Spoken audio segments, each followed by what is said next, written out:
بسم اللہ الرحمن الرحیم۔ اسلام اور ایمان کیا ہے؟ بخاری و مسلم شریف کی حدیث مبارکہ حضرت عمر بن خطاب رضی اللہ تعالی عنہ روایت کرتے ہیں کہ ایک مرتبہ ہم حضور نبی اکرم صلی اللہ علیہ وآلہ وسلم کی بارگاہ میں حاضر تھے کہ اچانک ایک شخص ہماری مجلس میں آیا۔ اس نے آ کر عرض کیا، یا محمد مصطفیٰ صلی اللہ علیہ وآلہ وسلم، مجھے بتائیں کہ اسلام کیا ہے؟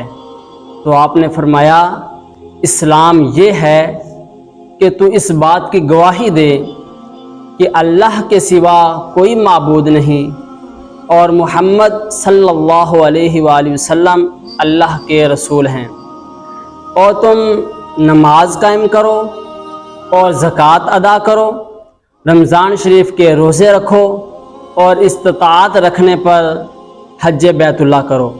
تو اس نے عرض کیا، صداقتا، آپ نے سچ کہا۔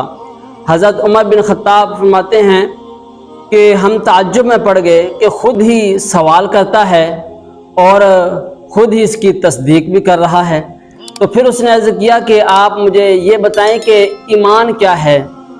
تو آپ نے فرمایا کہ ایمان یہ ہے کہ تو اللہ پر اور تمام فرشتوں پر، آسمانی کتابوں پر، رسولوں پر اور قیامت کے دن پر ایمان لائے اور اچھی بری تقدیر پر ایمان لائے۔ تو پھر اس نے کہا، صداقتا، آپ نے سچ فرمایا۔ تو پھر اس نے عرض کیا کہ آپ مجھے احسان کے بارے میں بتائیں۔ تو آپ نے فرمایا کہ تو اللہ کی عبادت اس طرح کر گویا تو اللہ کو دیکھ رہا ہے، اگر تو اسے نہ دیکھ سکے تو پھر یہ یقین کر لے کہ تیرا رب تجھے دیکھ رہا ہے۔ تو پھر اس نے کہا کہ اب مجھے قیامت کے بارے میں بتائیں۔ تو آپ نے فرمایا کہ جس سے یہ سوال کیا گیا ہے وہ اس مسئلے پر سائل سے زیادہ نہیں جانتا، یعنی جتنے علم مجھے ہے اتنا سوال کرنے والے کو بھی ہے۔ تو پھر اس نے کہا کہ یا رسول اللہ صلی اللہ علیہ وآلہ وسلم، پھر آپ ہمیں قیامت کے کچھ نشانیاں ہی بتا دیں۔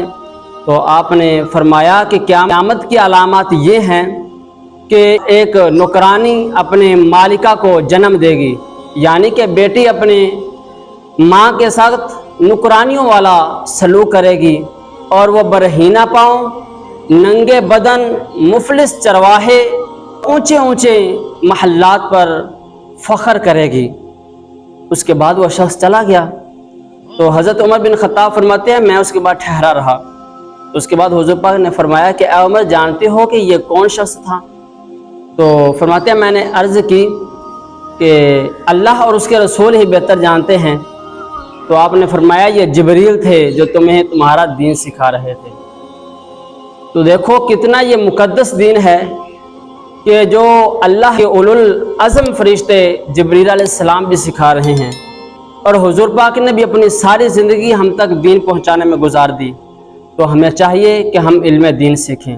اللہ تعالی ہم سب کو علم دین سیکھنے، سمجھنے اور اس پر عمل کرنے کی توفیق عطا فرمائے۔ آمین یا رب العالمین۔